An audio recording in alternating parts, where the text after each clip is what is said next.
Shalom. First and foremost, before I get started, I'd like to give all praise, honor, and glory to where it's due to Yahweh, Bahashem, Yahushai, Bahashem, Chakwadash, and double honors to the apostles and the elders of Great Millstone who were well and who taught us the truth. Today's lesson will be entitled, What Change Are You Fighting For? Somewhere along those lines. What change are you fighting for? And real quick, let's just get the definition of change. Real quick, the definition of change. It says to make someone or something different, alter or modify. It says to replace something with something else, especially something of the same kind is new, especially something of the same kind that is newer or better. Substitute one thing. So, what change are you fighting for? Because a lot of individuals they want change. They cry for change. You gotta uproars of the people. They want this to change. They want this to be better. They want that to be better. They want this to happen. They want that to happen. But really, when you think about it, when you think about it from a spiritual sense, everything that these people, protest about, you know, demand changes about, is all carnal, and it's not in vain. And it's not of the spirit of Yahweh Shem Yahshai. You know, what the elect should be and will be doing in these latter days is crying for a change of rulership, a crying for a change of power, of authority, of righteousness, because well, really, because there is no righteousness here. So just a change from going, as it said what, especially something of the same kind that is newer or better. So we need something that is newer, something that is better, and that is what the elect will be crying about and demanding and pleading for, because the Lord is going to cry. The Lord isn't going to hear your cries when you're crying for. Man, I just missed that $100 million lottery. The Lord ain't hearing that, man. Oh man, I wish my life would change. Well, when you think about it, this when you come into the truth, that is what is going to make your life change for the better. I wish my life would change for the better. I wish this would change. I wish that would change. But when you think, it's really carnal what the average individual is, crying for a change about. This is what so the elect will be crying and sighing and crying for a change of rulership, a ruler of power. Because what does it say? Real quick, let's get Second Ezra. Nah, not Second Ezra, but Second Peter 3. Second Peter 3. We'll start at verse 10. But the day of the Lord will come as a thief in the night, and with the heavens shall pass away with a great noise, and the elements shall melt with fervent heat. The earth also and the works that are therein shall be burnt up. So you're crying for change, you're fighting for change, but everything that you're fighting for is carnal and is going to be destroyed. It's going to be burnt up, as it says, man.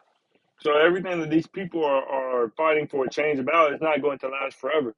What the elected is fighting for a change for, crying for a change for, is going to last forever, as it's going to get into. Verse 11, seeing then that all these things shall be dissolved, what manner of person are you to be in all holy conversation and godliness? We're not worried about change in this society regarding to, presidents, regarding to, governors, regarding to, as they say, climate change, and so on and so forth. Changing their lives. I wish if I just had $1 million, everything would be said. That's what Jake is fighting for a change for. If I just work a little bit extra harder, there'll be a change in my life. Because when they think about change, they're thinking about America continuing on. They're thinking about society as of now continuing on as is. As long as their little measly life changes, even a little bit, they're okay. What the elect is fighting for is a change for the whole world, for something that is bigger than just being able to go to the store, and now you can buy salmon whenever you want. Now you can buy lamb whenever you want. Now you can buy, it's all carnal, because they're not even gonna get that stuff. They're gonna get a bigger, seafood boil. They're gonna get a few extra crab legs and a plastic bag, a few extra shrimp, and a medium rare steak. That's what Jake is fighting for, so they can get a little bit more of abominations and wickedness, man. All this is going to be destroyed, man. It says again, seeing verse 11, seeing then that all these things shall be dissolved, what manner of person ought you to be in all holy conversation and godliness? What kind of seeing that all this is going to be dissolved, seeing that this is going to be destroyed, what kind of change should you be fighting for? Speaking to ourselves first and foremost, what kind of change should you be fighting for? You be fighting for a change in a presidents, a change in your own measly life, a change in maybe if I just get this Lamborghini, maybe if I just get this Corvette, maybe more women will look at me. Is that really the change that you're fighting for? For that? For some defiled meat? So you can get a few extra seafood boils for you and your friends, for you and your homies? So you can get an extra crispier lineup? Come on, man. Jay got to do better. But this is all Jake got. This is the capacity that Jake, the so-called Negroes, Latinos, Native Americans, that's the capacity that their mindset goes. Carnality. But what does it say? I believe it's in Romans. Be carnally minded, man. Romans 8 and verse 6. For to be carnally minded is death. So when you're thinking like this, when you're fighting for a change and it's carnal, that's going to lead to your death, because what does it say in 1 John 2 and 15? Love not the world, neither the things that are in the world. When you're trying to fight for a change in this world, the lust of the flesh, the probably, well, maybe if I just got that Corvette, maybe if I just got that nicer car, she would look at me. Maybe if I just had a little bit more money, she would look at me. That's the fight. That's the change that Jake is fighting for, man. Maybe if I would have bought her that medium rare steak for $80 that one time, maybe she would have went on another date with me. Maybe if my lineup was just a little bit crispier, she would. It's always about a damn woman with Jake, man. Maybe if I had $1 million, I could better my life. If I just hit this parlay for 2 mil with 30 legs, I'll be straight. Jake won't want to change in this society, but that's carnal. That is carnally minded, man. Because if Jake does do that, he's not going to turn to the Lord. He's not going to turn to righteousness. He's going to continue in his sin. He's going to continue in his wickedness. So what kind of change should you be fighting for? What manner of person are you to be in all holy conversation and godliness? What should your mindset be? What should you be fighting for a change about, man? Because even if you do get that nicer car, it's going to have car problems. You're gonna have to change its tire. You're gonna have to change its oil. You're gonna have to put gas in it. You might wreck it. Somebody might hit you. You get that $1 million. It's not gonna last forever. Jake don't know how to invest. You give it to your kids and the generations to come. You don't know what they're gonna do with it. As King Solomon said, that's carnally minded. You gotta have when you come into this truth, and when you want a true change, you gotta think kingdom. You gotta have a king-like mindset. You gotta have a kingdom mindset, man. And not no carnal mindset, because what does it say? Continuing on in verse 6. But to be spiritually minded is life and peace. That's life. When you think spiritually, okay, well, damn. Well, I don't want this society to continue. We want righteousness. We want peace. We want life. We don't want, another 4 years of Trump. We don't want another 4 years in this society. We don't want another 2 years in this society. We want to change. We want Yahweh Shah to return.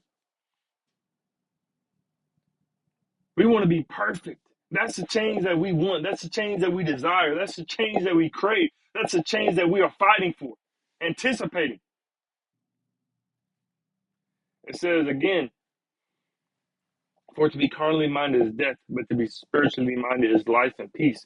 So if you're thinking like that, you're thinking about a change in your own life and thinking about something that where America is going to continue on, then that's going to lead to your death, man. So like 2 Peter 3, let me go over. 2 Peter 3 and verse 12. Looking for and hasting unto the coming of the day of the Most High, wherein the heavens, being on fire, shall be dissolved, and the elements shall melt with fervent heat. Nevertheless, we, according to his promise, look for new heavens and a new earth wherein dwelleth righteousness. This is the change that we're fighting for, that we're desiring. Now let's go into that word look. Where, nevertheless, we, according to his promise, look for new heavens and a new earth. G43, 28, it says to expect, whether in thought, in hope, or in fear, to look for, to wait for. So this is what we're waiting for. This is what we're looking for. This is what we're expecting. This is what we're fighting for, man. New heavens and a new earth. That's the change that we're fighting for. That's the change that we're crying to the Lord Yahweh Shimi outside for. A change of rulership, a change of dominion, that translation of power, those new bodies, everlasting life, everlasting rest, peace. That's what the elect is going to be fighting for, man. That type of change, that sort of change. It says in hope or fear. This is what we hope for, man. There's nothing else to hope for in this society. There's no hope in this society because it's all vanity and vexation of spirit. It's all vain. It's all carnal. And that's going to lead to your death, man. This is what we're sighing and crying for, man. And if you're fighting for a change in this society and it's still continuing on, then you're not going to make it, man. Is that what you're sighing and crying for? To get a new car? That's what you're sighing and crying for? To get $1 million? To take that, if I just took that one trip to Japan, everything would be better. Really? You think so? It's Ezekiel 9 and verse 4. And the Lord Yahweh said unto him, go through the midst of the city, through the midst of Jerusalem, and set a mark upon the foreheads of the men that sigh and that cry, for all the abominations that be done in the midst of. This is what should be fighting for a change for. All the abominations being done. We don't want this to continue, man. We don't want the wicked to continue to rulership. All the starvation, the so-called Negro, Latino, and Native American being down at the bottom. You know, all the carnal mindsets of the people, the pedos, the just the wickedness in general, man.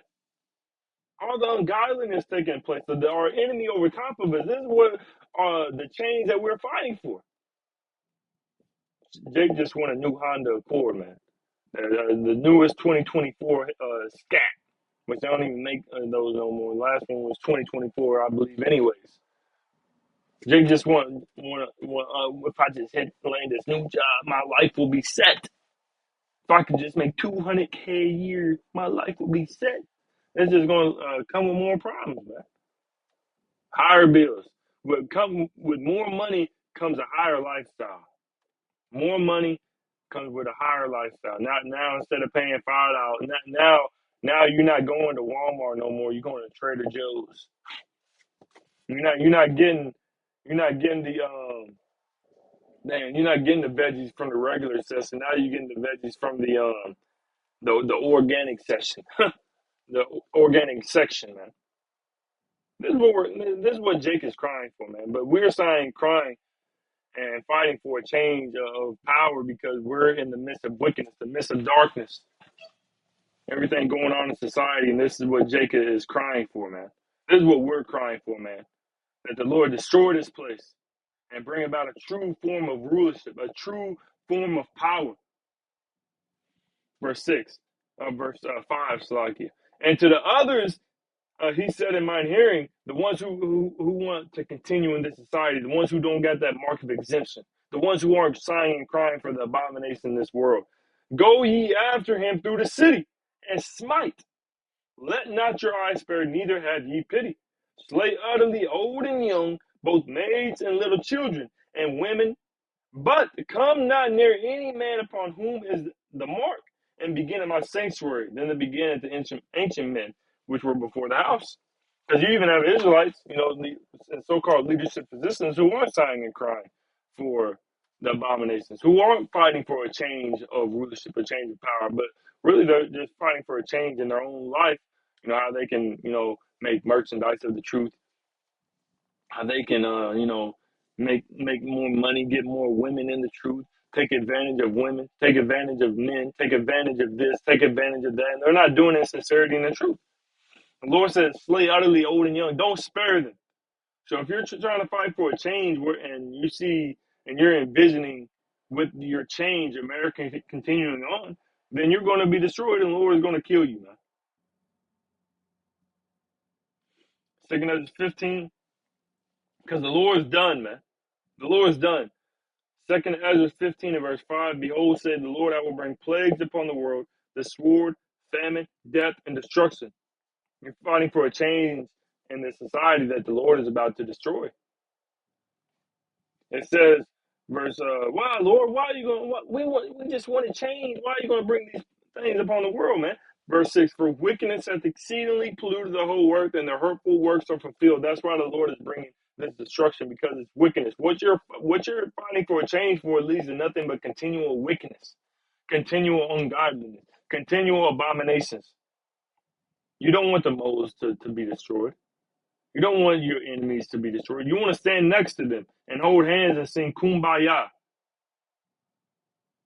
It says, verse 7, therefore saith the Lord, I will hold my tongue no more as touching their wickedness, which they profanely commit, neither will I suffer them in those things in which they wickedly exercise themselves. Behold, the innocent and righteous blood crieth unto me, and the souls of the just complain continually. We're complaining continually about this place, and we want to change, man. Fuck this place. And fuck what it stands for, man. This place stands for nothing but ungodliness and abominations. Why stand for this place that is continual wickedness and promotes nothing but filth, man? The Lord said He's done, and the Lord, as it says, verse 9, and therefore said the Lord, I will surely avenge them and receive unto me all the innocent blood from among them. No, that's who the Lord's going to save. The ones who are sighing and crying for all the abominations, sighing and crying for all the wickedness done in this place, man. The souls of we complain continually. In Isaiah 62 and 6, I'm not going to get it, running out of time. But it says that Isaiah 62 and 6 says, I've set watching upon thy walls of Jerusalem, which I never hold they peace day nor night. Ye that make mention of the Lord, give him no rest. Day and night we're crying and sighing to the Lord to destroy this place and bring about a true change, a true form of rulership. And we'll end it off right here in Second Ezra, not Second Ezra. I keep saying Second Ezra, but Daniel 2, verse 44. This is a change that we're fighting for, man. A change that is going to last forever, because the change that Jake is fighting for does not last forever. This is what's going to last forever. Wherein dwelleth righteousness. Daniel 2 and verse 44. And it reads, and in the days of these kings shall the Most High, the power of heaven, set up a kingdom which shall never be destroyed. And the kingdom shall not be left to other people, but it shall break in pieces and consume all these kingdoms, and it shall stand forever. This is the change that we want, a change of rulership, a change of power, a change of life, man. Because this isn't life. This isn't living. This isn't our rest. This isn't our glory. Arise and depart, for this is not your rest. This is a change that we want, man. So, Lord willing, this lesson was edifying to the spirit, to the body, to the fold. And before I end it off, I think about praise, honor, and glory to where it's due to Yahweh, Bahashim, Yahushai, Bahashim, Chakwadash, and double honors as always to the apostles and the elders of Great Millstone. Until next time, Shalom.